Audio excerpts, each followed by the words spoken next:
Most bankers aren't ready to help you until after their third cup of coffee. But with Central National Bank's after-hours service, you don't have to wait for the bank lobby to open to get help.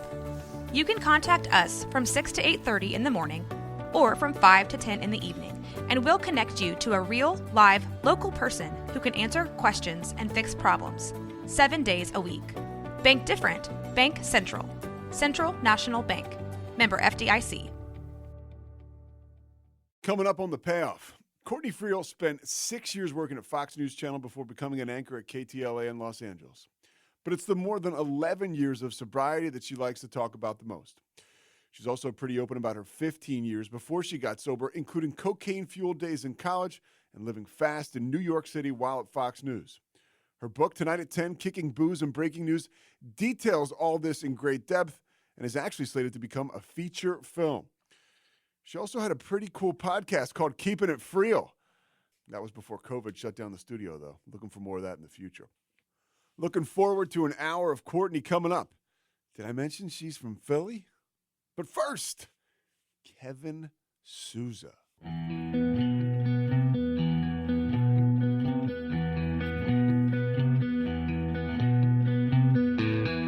Stand by the ocean floor.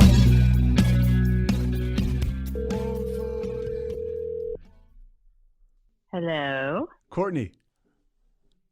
Pete. You got it. I'm guessing. Yeah. Hi. You better hope it's me, yeah. Yeah. Well, I didn't know if you had an assistant. No, I do not have an assistant. I got a producer. Mike is here. Hi, Mike. The book is called Tonight at 10, Kicking Booze and Breaking News. Courtney Friel, thank you so much for taking the time to join us today. Pete, it nice means a lot. to meet you over the phone. Well, you're a Philly girl from Audubon. I'm from right outside Philly, like Villanova. So it's kind of like I was talking to the guy, Mike here, the producer, and I told him I reached out to you. And I said, she's from Philly. He goes, you guys have a weird thing about that, people from Philly. I'm kind of jealous that you hung on to your 610 area code. And you like that? Yes. I mean, but it's been so long since I've lived there. Well, we're going to go backwards. We're going to go much. backwards, and we're going to take you there. But I want to start off with your sobriety date. It's a very cool one that I don't want to mess up, that I did not plan, because some people do plan these things out. 09/09/09. And this wasn't planned. How cool is that? It wasn't. I mean, I checked into rehab on September 8th, and they were like, okay, so your sobriety date will be this. I was like, whoa, that's pretty cool. So were you drunk or were you like on drugs when you checked into rehab? I was. It wasn't that bad because I pretty much decided I would go in Florida, and during my little intervention with 7 people surrounding my bed. And then I had like one last drink, which was horrible. It was like a raspberry vodka with 7-Up. And I remember thinking like, this is the worst last drink. But then I flew back to New York to go to rehab there. But I took like some Xanax and Adderall just for kicks, like on the way there, because I knew it was going to be over after that.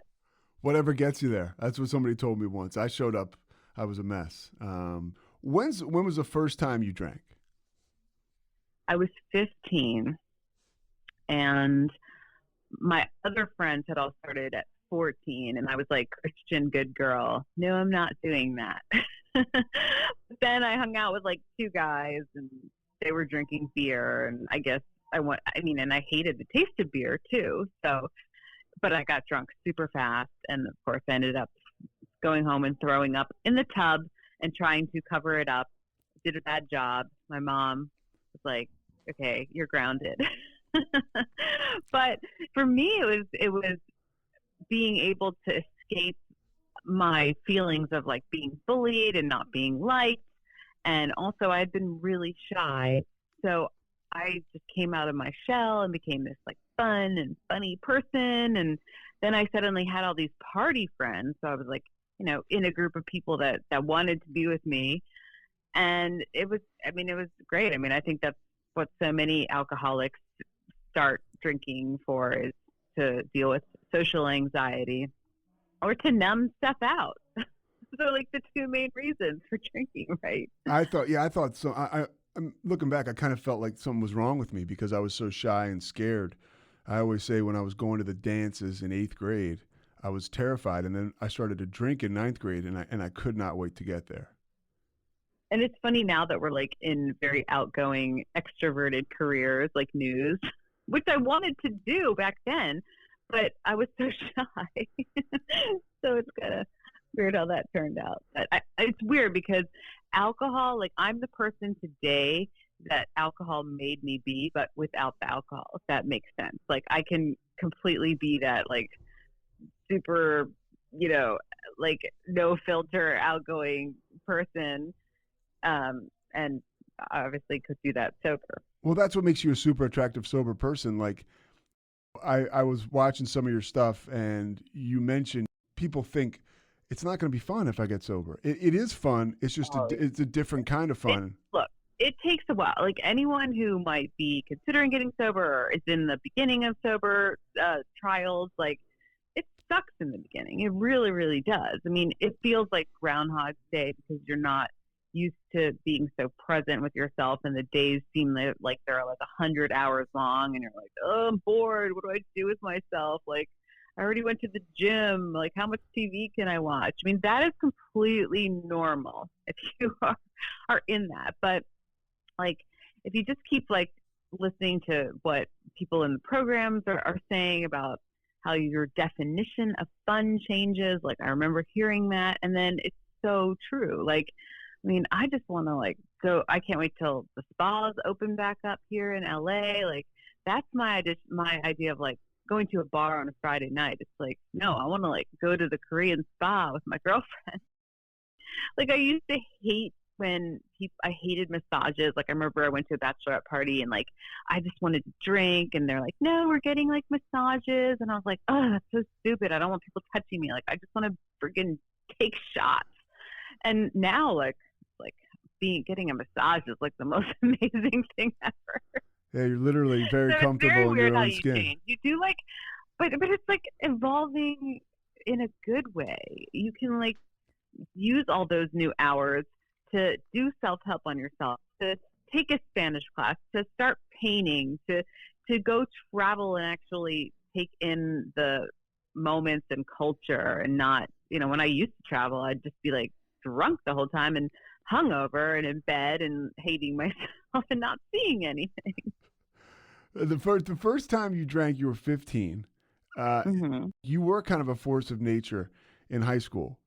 How did drinking affect your day to day? Like when you started to drink, did you notice you were that person who was going to drink every weekend? Or my parents were really strict, so it through high school it could only be a weekend thing. It was like going out to my friends' houses, like Philly. It was like bonfires, and like my friend had a barn, so her parents just let us all like have parties in the barn. So I would just stay there on weekend nights and drink. I mean, I looked forward to the weekend partying for sure, but I also knew way early on that I wanted to work in TV news. So I like during the weeknights like lived in the TV studio until 10 o'clock at night at school, because I just was constantly working on all of my little projects for our TV channel that our school had. But that's where I developed the work hard, play hard mentality too.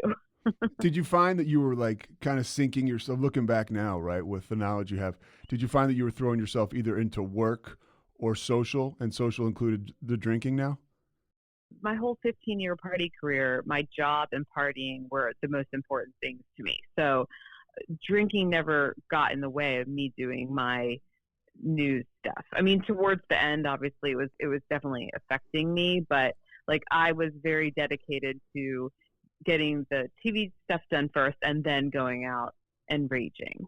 And when I went to college, that's where things, of course, stepped up, as it does for so many people, because you're not living with your parents. So we would drink every single night and find a reason to drink, like, oh, it's the new moon tonight. And then I also did a ton of ecstasy, and that's when I started doing cocaine. And so all this in college? I mean, yeah. I mean, so I moved out to LA. I did my first year of school in North Carolina. Where'd you go in North Carolina? I went to a smaller school called Elon. Oh, sure. Yeah. Yeah. And that's where, we did tons of ecstasy, and I was starting to dabble in coke. And my roommate from there, we ended up moving out to LA in 99, and like we needed to have like a job too, so we walked down to the tanning salon right on the corner, and turns out that guy was like a major coke dealer, our boss. And so that entire year I did coke every single day. I mean, I would do it I was going to Santa Monica City College just to get my residency there, and I would do it in the bathroom, like in between studying in the library or in between class. And my roommate, she'd give me a line to wake up, and we'd be up. I mean, we just got free coke the entire year. I would do coke and I'd do lines and then jump in a tanning bed. Like, I don't even know how I Were there any consequences? So I was extremely skinny and very tan, skinny and tan, and looked horrible. No, well, here's the sad part of the matter is that was the only year in college that I got straight A's. Oh, great. So, I was like a B+ student, like always. I always say I'm more street smart than book smart, but I did well, but like really, like the cocaine helps me get straight A's. So, and then later on, when I didn't have my cocaine, I would snort my Adderall.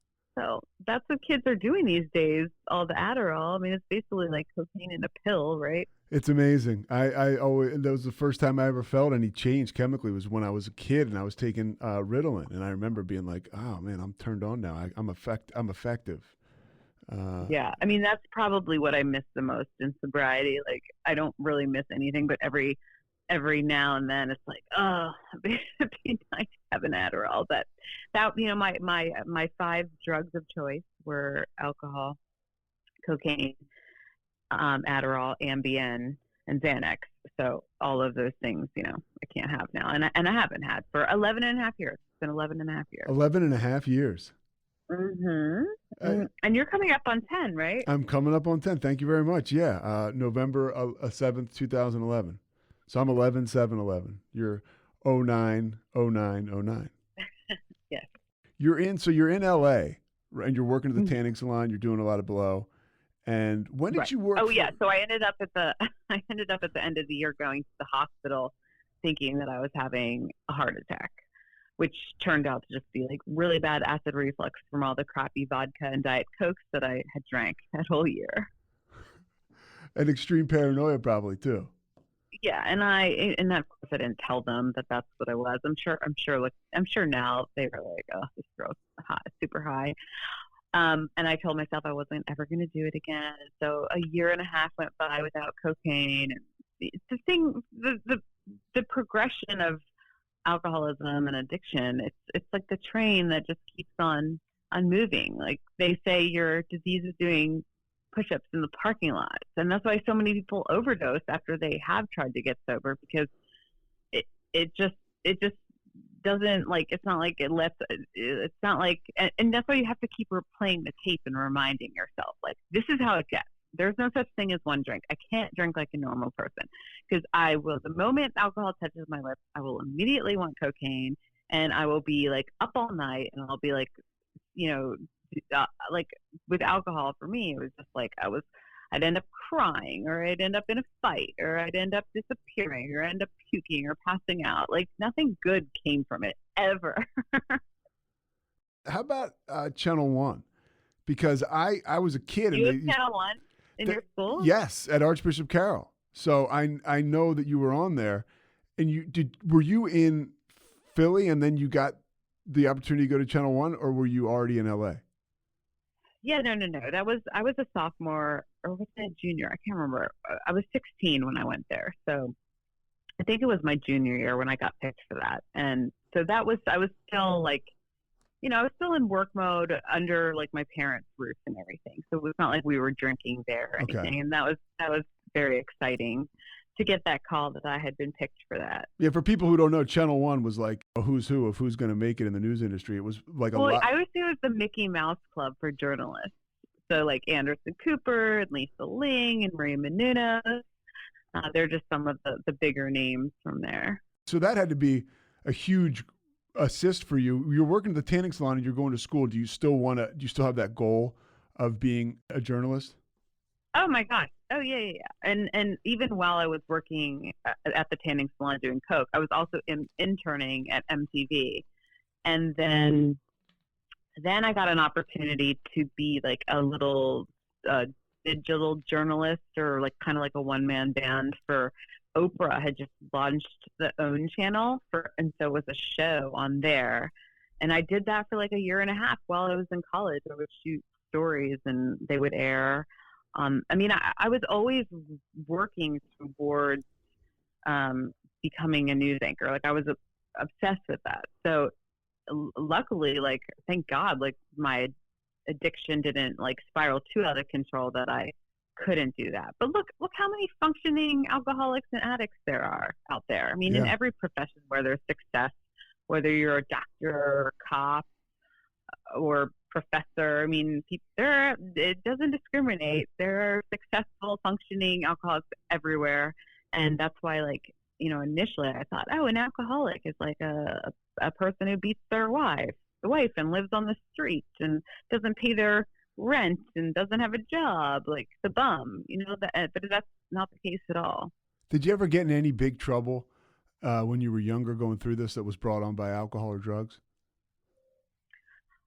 I mean, I had a federale knock on my car door in Tijuana when I was doing Coke in broad daylight off a CD, and he's like, you need to pay me $200 to get out of this. So we went to the ATM and I gave him the money, and then I actually had the balls to ask him if I could get the drugs back, and he gave it to me. No, he didn't. Yeah. And then I went back across the border to a party in San Diego. Was like, y'all, this is really expensive blow tonight. So you were constantly, do you notice that too, looking back, right? Because that's what the addict does. Like there are these doors you walk through or stop signs you blow through. I mean, that's like normal people don't do that. I'm so grateful that I did not have any big legal repercussions. Like I never had a DUI. And thank God I never overdosed, because right around the time I was getting sober, that's when Heath Ledger and DJ AM died. And I was like, oh my gosh, you know, that's going to happen to me. Like I have 5 things in my system too. Like I'm just not going to wake up one day. And at that point, I didn't even care. I think I was so like depressed because of course alcohol is a depressant. So people who are depressed really shouldn't be drinking because it's just depressing them even more. But also, like, when I was working at Fox News in New York, like, and that's when I got sober in 2009, I was starting to get really concerned that I was going to get arrested for buying drugs from, like, some shady dealer. Because I would just have, like, shady drug dealers show up wherever I was all the time. And then sure enough, like, probably, like, 8 years later or something, I read an article about a Fox News producer who got caught up in, like, I guess they were doing a big takedown of some drug guy in New York City, and she had only bought like 2 8-balls from him, and there were all these people in like high executive level things that were named for having bought Coke like once or twice from some guy, and of course they got fired. And so like that wasn't that far off from me being concerned about that. So I'm so grateful that that didn't happen. And Fox was super cool about me going to rehab and everything. I think they appreciate people who want to do something before like having a big scandal and having to go to rehab.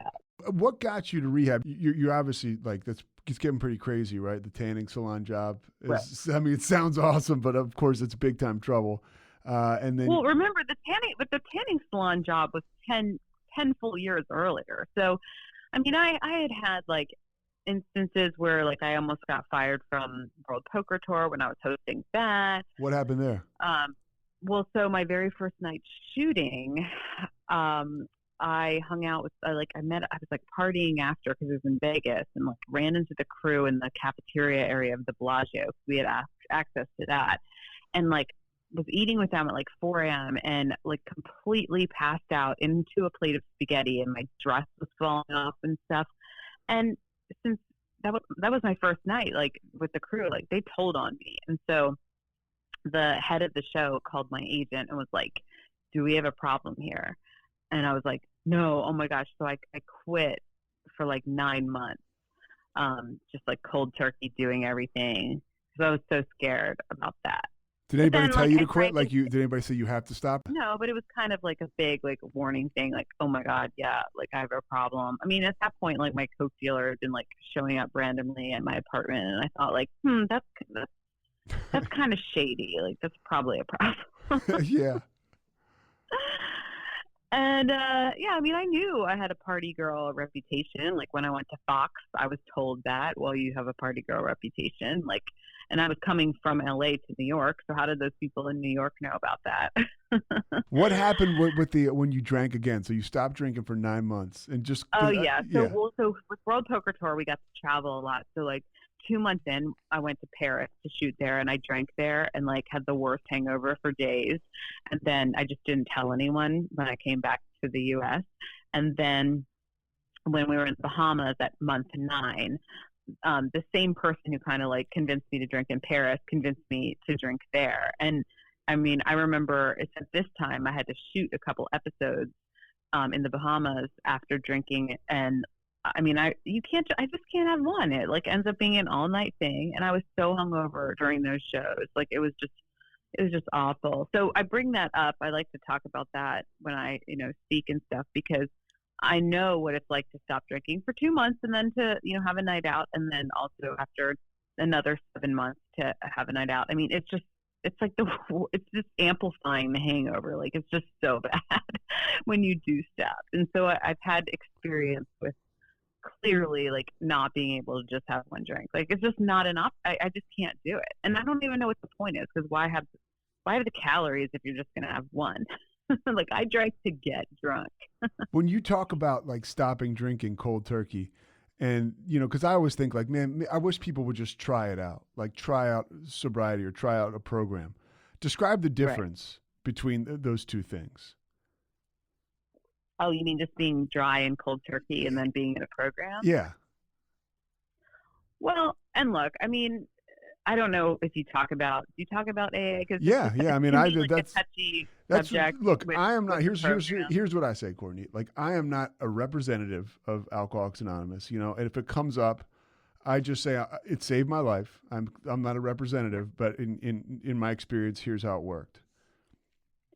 Yeah, I mean, I have an issue with the fact that we're not supposed to talk about it. I mean, I'm not going to tell anyone else's, break anyone else's anonymity, but like, I think nowadays with the internet and everything, I feel like we should be able to attract what worked for us, right? Like, if we really want to help and be of service, like, we should be able to share that worked for me. And so I think everyone should do the 12 steps. And it's about dissecting your life and being able to look back at where you were wrong and clean up your side of the street and continue to do that in every situation. And, kind of take inventory on like, oh, where was I bad today? Where could I be better? And of course, meditation and helping others, and just knowing that like, it's not all about you in this world. And there is a higher power, whether with God or the universe or the doorknob or AA as a group, like that something else can, help you, because you clearly don't, can't do it on your own.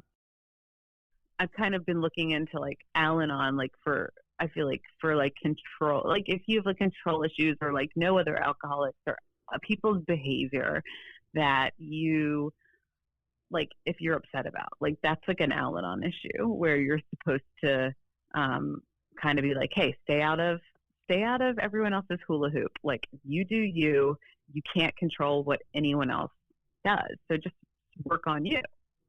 Yeah. I just heard Sharon Stone was on a podcast because she's got a book coming up, and she's talked about, you could tell she was just centered, and she was right sized. And then she talked about the 12 steps and how she incorporated them in her life. She said, I'm not an addict.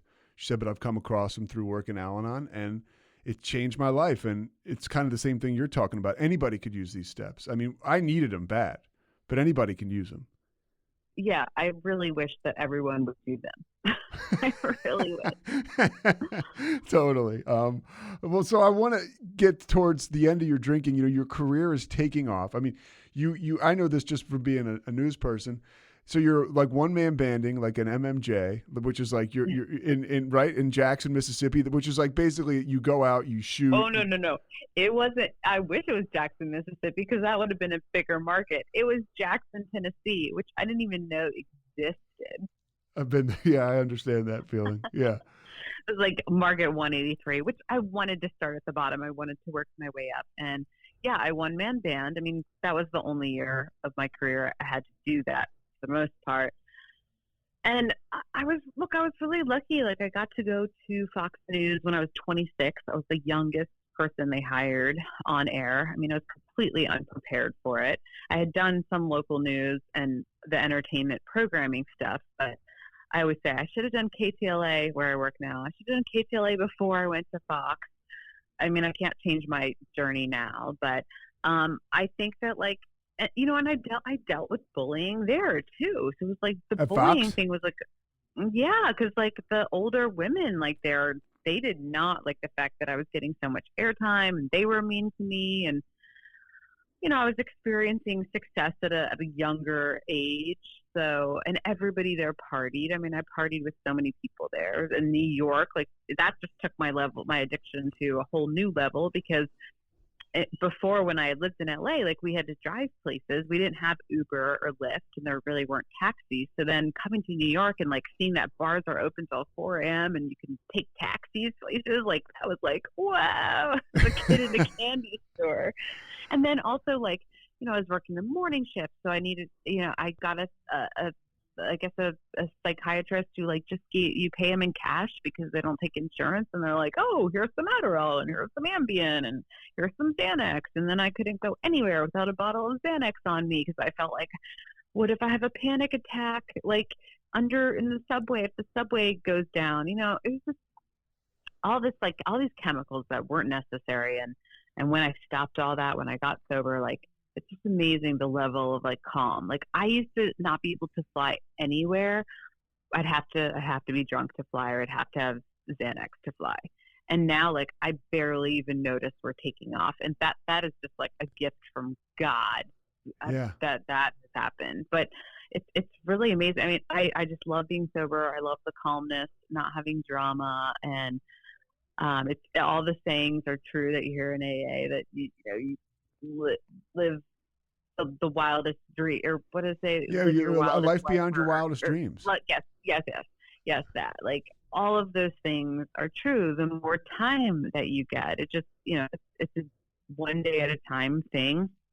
And when you start building up time, you're like, oh wait, I'm like a badass, because I've been living life on life terms throughout all this stuff. Like, I got through a divorce, I got through moving across the country and changing jobs, and all the headaches and the health things, and it's so great that I've been able to do it sober, and now it's become such a thing that I cherish. And that's why I was open about it when I was 6 years sober. That's when I, like, came out about it publicly on my social media and stuff. Like, people in my life knew, but I was like, oh, I'm going to share this. I felt like I had enough, like, credibility at the time to do that, and then I was very well received, and I got so many questions about it that I was like, well, I need to just write a book so that I have it all in one place, so that I can be like, here, read my book, because I can't answer, you know, I can't answer the questions in a 140 character tweet or an Instagram post. I just don't have the time to do that. So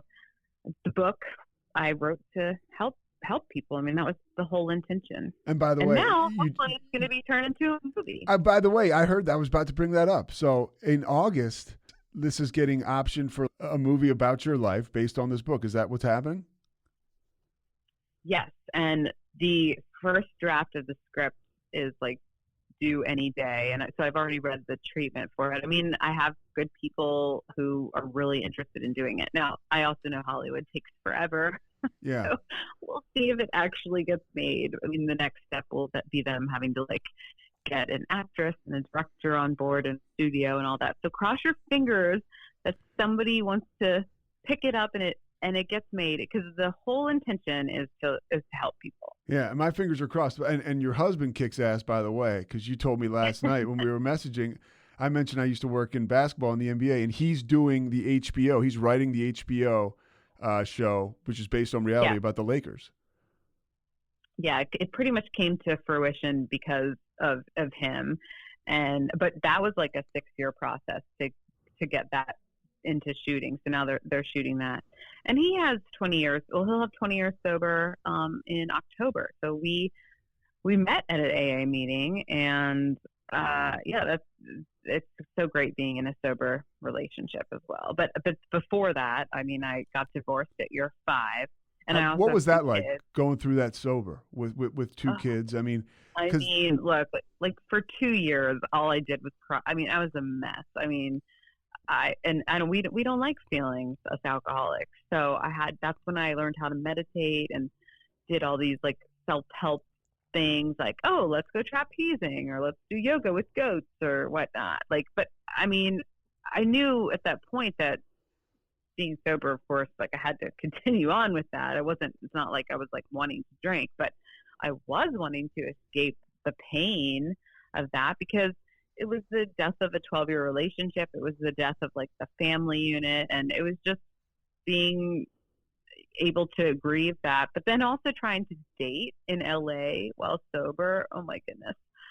Because a lot of people have issues out there, and you hold a mirror up to them when you are sober, unintentionally, of course, but they recognize their problems by seeing you and how you have your shit together. So, I mean, so for 4 years, I did the whole dating thing in LA. And look, was it nerve-wracking to start? Some people didn't want to date me because I was sober. I mean, and you can tell, right? Like, they may not come right out and say it, but you're like, oh, this person is a little, sheepish about the fact right. that So in my book, I have a whole chapter on sober dating and kind of like what to look out for. Like, there's tons of red flags that you can just look for. I mean, I had to learn them all, of course.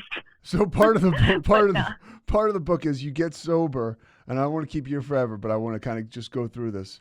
You get sober in 2009. You start at Fox News in 2007. So somewhere along that 2-year run, you're bottoming out. What's happening? Right. Well, like I said, the celebrities had died, so I was thinking about it. One of like the profound moments was that I was coming back from a party in the Hamptons where I'd been doing like Coke all day and drinking vodka Red Bulls, and I had like blueberry pie smashed on my face for whatever reason because I was wasted. And then I was coming back on the train with my friends, and I decided it was time to take my Ambien and Xanax, because I just was constantly popping pills. And I put my strapless bra on my head like I was a pageant winner. And my friend, which I didn't remember, was like interviewing me about winning the pageant, and she was filming it. And there's all these people on there on the train, and I remember thinking like, oh, I'm so cool, I must be recognized, whatever. Well, so she sent me the video like 2 weeks later, and what I saw in that video, I was appalled at, because the people on the train were like very disgusted with my behavior, and I was just like slurring and flopping all over the place and snorting, like I was disgusting. It was awful. And so I remember thinking like, okay, this is going to have to wrap up soon. And then 2 weeks later, I was down in Florida with a couple couples, and I was like fighting with my then husband, and so I took a bunch of pills, and they couldn't wake me up. Like, I was passed out and they couldn't wake me up. And so they came up when I woke up that morning. They came up to the bed and surrounded the bed and just all said different things that made me decide in that moment to go to rehab. And I knew, I was so like hungover and like my brain was like spinning, but I knew like, okay, if I do this, it'll be the best thing for myself. And then also like, I do have more to offer this world, and I have more to, I deserve this for myself. So I'm really glad that I had those thoughts in that moment. I and you're vulnerable enough and cool enough that video, I just doing like, my due diligence as a guy who wants to get this right as a news guy.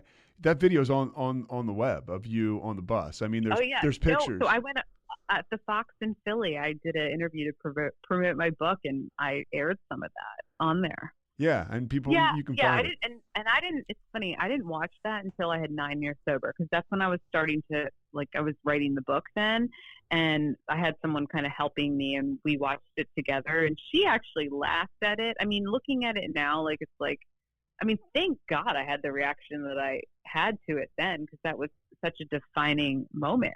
And you can But laugh now because you're sober. I mean, it is Right. kind of funny because you're sober. If you weren't and you were dead or you know, you were in prison, then it wouldn't be. But it is, and that's one of the cool things about the book too, because I got the audiobook, which, by the way, you read, which is awesome.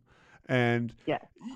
there's a lot of laughs, because the fact is, if you get sober, you can look back on this stuff, and you know, it's pretty funny. Some of it. Yeah. I mean, yeah, like if I was still using and talking about how I used to get coke for my drug dealer and get straight A's and all that, like, that wouldn't be very smart of me No. to be talking about that. So your career's taken But off. I mean, look, Go the ahead. reason I'm public about it is to help others, as are you. Like, No, yeah, to let and people but know that I promise, like, like, there's a quote that's like, I wish I never got sober, said nobody ever. it's true. It's very true. And somebody like you too, I'm telling you, you paved the way for other people to come out. Even now talking to you, you're so transparent and you're so open about it. And there's a strength and a power that comes with that I think is really cool for people to see. And I hope people are listening to this and they see, like, you know, you mentioned the fact that you were shy and bullied as a kid. So you drink to overcome that. And now in sobriety with the program, you're living life like a loose shirt. It's empowering. Uh-huh. Yeah, you just have to remember, like, I couldn't go anywhere without drinking. Like, I would drink before going to church. I would drink before going to the movies. I would drink before going to, like, softball practice. Like, I would drink before everything. And now I don't have to drink before anything, and I don't even want to. It's the last thing I would want to do. I want to be present, and I want to remember those things and have real connections with people. And it's also so freeing, because I'm sure you know, Pete, like, you can just go to the party, you know, show up for the person's birthday or book signing or whatnot, and hang out for an hour or two, like, talk to people, and then be like, all right, I'm over this, I'm leaving. Yeah. You know, whereas before you'd be like causing all this trouble and being up all night until the birds are chirping and feeling like crap the next day, and it was a vicious cycle that would just keep going and going. And there is a better way. So part of your better way starts, you go to rehab, right? And then after that, you get out of rehab and you start to go to a lot of meetings, I'm assuming. And I did what they told me to do. there you go. The rehab I went to was very AA based. I was kind of like Legally Blonde goes to rehab, like, and straight A, like, student goes to rehab, like, taking notes, sitting at the front of class, going into town where the real people meetings were. I was like, okay, if I'm doing this, I'm doing it. But I also thought I was only going to do it for a year. I was like, I'll do this for a year. Oh, really? So you thought I'm just going to not drink for a year? Yeah, I was like, oh, that'll be enough time. And I went to, like, outpatient stuff for 3 months after, and got a commitment did the 90 and 90 and all that stuff, and got a sponsor and worked the steps. And then at 8 months sober, I found out I was pregnant with my son. So really, my children, like, I have a different path than you know, a person who is maybe single in their, you know, at 25 or whatnot. Like, you know, that's different. But for me, like, my kids, they helped me get through those early years of sobriety, because I was in it with them, and, you know, I wasn't going to wake up hungover and, like, them need me. Like, I can't think of a worse thing than being hungover and having kids be like, mommy, mommy, mommy. Like, that just sounds awful. And you're learning So how I've been 100% present for them. So they're 9 and 10 now, and they know all about mommy and their stepdads, like, sobriety, and they know when, like, we celebrate each year with the cakes and stuff like that. We do cakes out here. I don't know if you guys do that. Yeah. Well, I know the California thing because my brother's involved out there, and it's pretty awesome, the birthday stuff. So real quick, you can't overrate the fact that you go through a divorce sober, you have a child sober, and I got to believe, you know, and also, by the way, you go back to work at Fox, which is, like, not the most, like, cohesive environment, I'm guessing, at that time. There's a lot happening, and you're staying sober, and you're not drinking. I mean, that's a lot. Yeah. Yeah. I mean, if you read the book, it's like story. My husband read it and he was like, "Oh my God, like the whole thing is like story after story of Yeah. like this shit you've been through." But the two worst weeks of my life were the first week of like going to rehab and dealing with that and like knowing my life was changing, and then the first week of my divorce. It was like they're 2 weeks I never ever want to redo, but I'm so grateful for both of those experiences because they forced me to do the work on myself, and so much came out of it health wise and like evolved life. So it's weird how that works. It's so true when we say like, you know, people's bottoms end up being like their blessings. Yeah. And how did you flex that muscle after you get that blessing? And I can tell you start to do like esteemable things, which help you build confidence. Did you just continue to build off that? Yeah, I mean, I'm constantly a work in progress, and I love it. Like in the past 2 years, my thing is like journaling. So like if I'm frustrated with someone, I immediately set my phone timer for 20 minutes, and I just allow myself to write everything about it, like all my feelings, like in a situation, like what's the worst case scenario that could come out of this? Like what have I learned from this? What was my part in it and all of that. So that's a helpful tool. And then I meditate for at least 20 minutes every day. I might miss like 1 or 2 days a month or something, but that's a very helpful tool for me. And that keeps me sane and calm. I mean, that's a whole chapter in my book too, just like the meditation 101. Like, cause I was like, oh, hell no, I am not doing that. I have major ADD. Like I am not paying a babysitter to go sit on a floor where I'm not burning calories. I had no interest in meditation.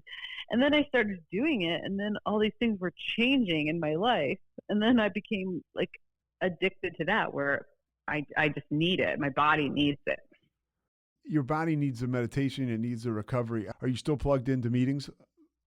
Yeah. I actually, all of COVID, have been hosting one on my house has like a rooftop. So I've been having like on average like 15 people over every week. Don't call the COVID cops on me. We were outside. Oh wait, but you're in another state. We're a little crazy. Yeah, I'm in another state. Yeah, I'm in Texas. It's a lot different. But I know again through my brother who's out there, who's sober out there in Hermosa, and he didn't like Zoom, and he didn't get on Zoom, and not for a while, Really? and he wasn't going to in person, and I think he would tell you he was wound pretty tight for a little bit. Yeah, so I love Zoom, and it's great. I've been able to speak at so many meetings because of it. Like I don't, because when you have 2 little kids, like it's harder to make commitments to go places, and with the traffic in LA, and then having to get a sitter and all of that stuff. So for me to just be like, hey kids, be on your iPad for an hour. I got to speak at this meeting, and then be done in an hour. Like I think it's the best thing ever. And you can go to meetings like all over. I went to like a meeting in Australia and stuff. Like it's so cool. Yeah, it's pretty awesome. I mean, it really is. Again, it's just such an abundance. I hope Zoom AA meetings stay forever. I think it's great for people who are scared to walk into an actual meeting. Like they don't even have to turn their cameras on if they don't want to. They can just like listen to the message from their computer. It's so great. And then I think like there were always AA speeches and stuff online. You just have to be willing to do the work. Sadly, the good thing is if you do it, but like people always are like, how do I do it? Or my daughter has a problem or whatever. So then I say, go to Al-Anon, or, there's no excuse. Oh, we don't have money for rehab. There's no excuse. Like go to 3 meetings a day. Like that's your rehab. Like they're free. You can do that. But a lot of people don't want to do the work. So you do have to do some work. And I'm still doing work. Did you ever compare yourself out when you did you go to meetings when you said, I'm not like these people? No, I realized very quickly that I had a commonality with all of them, even though we weren't like physically similar or like job status similar or whatnot. Like I was like, wait, I have more in common with these people than like other people like at my work or whatnot. I mean, I was just kind of told like take what you like from this. You know, that's I'm so blessed I went to rehab. Like I always tell people like, okay, if you can, go. Because here's the deal. The consequences, like with work knowing and everything, like I don't know if I would have gotten sober if I didn't go to rehab. For me, I don't think I would have, because I needed like the stakes to be that high. And also I needed the 28 days to like get in the rhythm of that. Like, and I needed that structure. I needed rehab to be so bad that I never wanted to go through that again, you know, like that was traumatizing and very vulnerable for me to be there. Like it was awful. It was an intense. I don't ever want to go there again. It's intense. I went to a treatment, and like I love how you said you started to listen to you started to do what people told you to do. I went to rehab, and I was pretty screwed up. So I went to like an extended care, quote unquote, air quotes halfway house, or air quotes extended care. It was like a halfway house for 4 months, and that's why I marvel at you going through all that stuff at Fox, and just being like a raw nerve, all that's happening around you, because I was literally like in a halfway house surrounded by meetings and recovery, and it really helped me out. Like for the long-term sobriety like model worked for me. A guy told me, hey, it's a couple months for the rest of your life. And it's kind of like what you're saying about rehab. If you can choose, go. And I think that even if you don't have insurance, there's places, I mean, they may not be as she. And my rehab was a nice place, but it was not like, oh, drink green juice and go horseback riding and get massages and do yoga. Like, no, it was legit, like from 7 a.m. till 10 at night, activities, group meetings, like AA meetings, everything. Like it was it was work. Was it weird for you to go to rehab as like a celebrity? I mean, I was like a news celebrity.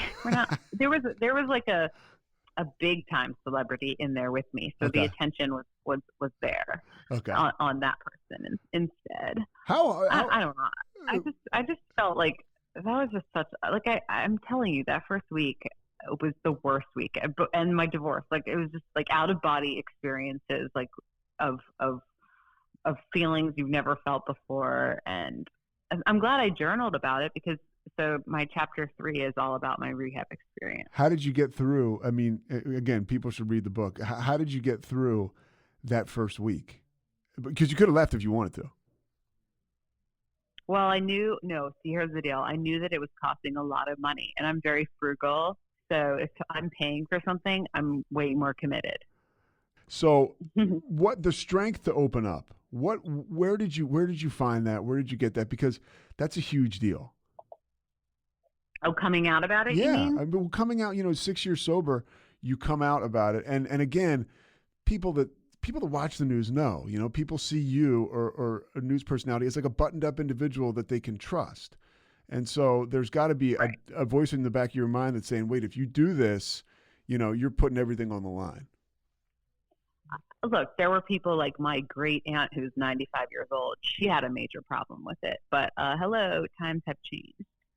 I'm just super, very like authentic, and it was something that I was the most proud about in my life. So why am I going to hide that? And if there's a chance to help other people, that's why I put it out there. And look, by doing so, I mean, I technically gave myself a lot more work by being out about it, because then everyone asks you to speak, and everybody wants your help and all that. So like, if someone comes out about it, like, you should be like, wow, that's awesome that you're willing to help other people about it, because you're going to. When you came out, there was the thing about President Trump, and people should read the book, former President Trump.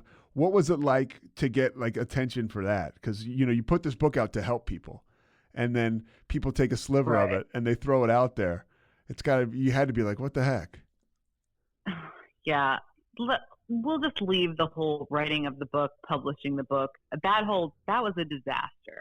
I mean, I'm glad that the book came out, and I'm glad that it's going to be, hopefully a movie that will, and it's helping people. Like, I just have to remember that's it's helping people. But like, oh my gosh, that whole world, like when you're not familiar with like the world of publishing and everything. There are people who will take advantage of you and con you, and I was extorted for my rights for my book. I mean, it was crazy. And then nothing went to plan on that. But look, now I'm glad that at least it came out when it did, because I got to have some book parties and media exposure, like go around the country and do interviews on news stations and everything before COVID happened. It was January 2020, right? When it came out? Yes. I wanted it to come out in January because of like New Year, New You, and also dry January. Was that crazy to go around the country to talk about it? I had like maybe 5. I did like San Diego, New York, Philly, and Florida. And then I did like radio interviews and things, web things here and there. But it ultimately, actually, the promotion of the book was cut off with COVID. Like I had some book signings in other cities and everything, and that was all canceled. So my hope is that it will be like revived again if there is a movie. Yeah, I think it will be. Again, and I mean, it wasn't about making, trust me, I wasn't trying to get famous or make money off my book. And that definitely, neither of those things happened. All right, last question before I let you go. What were you going to say? I stopped you. No, I don't know. I'm rambling at this point. Yeah, that's the best. That's the best if you're me. Let's get to what you tell people.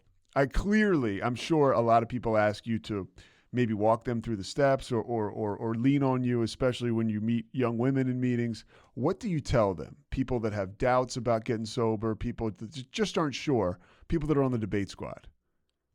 Right. Well, first of all, I usually give them a link to my book and I'm like, read this, because it is literally like the ABCs of like how it was, what I did, what it's like now, what you can do to get help. I use the fun thing is a pretty popular thing about like, oh my God, I thought I was never going to have fun again. And like, I promise you, like, I'm always like, I'm so grateful that this came into my life. Like I didn't plan to have this journey, and I thank God so much. Like I'm so grateful. I have so much gratitude that I'm sober. Like all these I think people just see like all these amazing blessings in my life. I'm like, that's because I got sober. That happened because I got sober. And that's the message I try to promote, like on my social media too, is that like, hey, look, I'm dancing at a club and I'm sober and I'm having fun. Or like, hey, look, I'm doing this like serene thing that I never would have thought was fun before, and now like I'm loving this. And people are like, oh, hey, I want that too.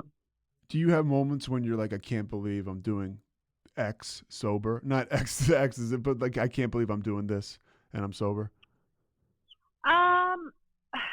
Not really, but I also look, I'm not going to sign up to go on a like a day excursion on a yacht with a bunch of drunk people. Like that just doesn't sound fun to me.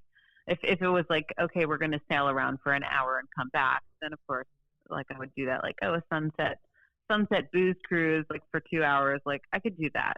But I don't want to be around like people who are getting wasted and obnoxious. Like, and my day is really busy. Like I have a lot of things to do. So I don't need to commit to a day hanging out with people drinking all day.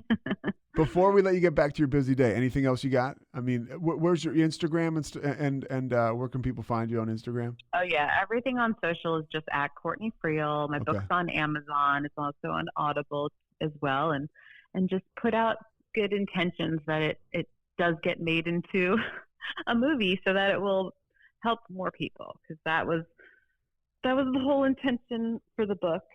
Like I feel like this book's great for like if you know someone who's going to rehab, that's kind of like this would be a great book to read in rehab. And look, you're the real deal. I mean, this is you're not sitting down talking to Joe Rogan here. You took an hour out of your day to talk to another sober person about helping somebody else, and that is right there, the proof being in the pudding. So I really appreciate you taking the time. Oh, well, I love talking about being sober. I don't know if it's always coming out as articulately as I would like to, because anytime I hear these things, I'm like, oh my God, I sound like such a valley girl. That's awesome. Do you do a lot of speaking? Well, this year it's all been on Zoom stuff, but I do panels and things. I mean, anytime people ask me to speak, for the most part do, unless it's like 6 o'clock in the morning, or if I'm anchoring, it's like, sorry, I have to go to work. Yeah, and you're KTLA now. Yeah, I've been there 8 years. They've been cool about me being out about it. I think times are changing, and it's cool to be sober, and people, like lots of celebrities are sober now and talking about it, and healthy lifestyle, especially out in California. I mean, there's lots of people who just don't even drink because of they're vegans or something. I do feel like we're moving in the right direction. Look, I'll let you go. I appreciate you so much taking the time, Courtney. Really, thank you so much. And this will be up this Thursday, so I'll shoot you. I'll shoot it to you if you want to listen. All right. Okay. Well, thanks. It was nice to meet you over the podcast. Yeah, I really appreciate it. Thank you so much, Courtney. And if you're in LA visiting your brother, let me know. All right, you got it. I'm not gonna do this to you, but I'm actually gonna be there a couple weeks from now. We're staying at Terranea. Oh, cool. Yeah, because he plays music there a lot. He's a therapist out there. Kevin Souza is his name. So he's big in the sober community. He's big in the therapist community. So he's a good guy. Well, I mean, hit me up because I have the meeting here. So you never know. Maybe you're in town for it. All right. Thanks, Courtney. I appreciate it. All right. Well, have a good day. All right. You too. Thank you so much. Okay. Bye. All right. Bye-bye. Thanks so much for listening to The Payoff with Pete. Once again, I'm Pete Souza. And of course, we are part of the Rogue Media Network. All kinds of good podcasts you can find at roguemedianetwork.com. And of course, you can find this podcast and all those other ones wherever you get your podcasts, iTunes, Spotify, other spots like that.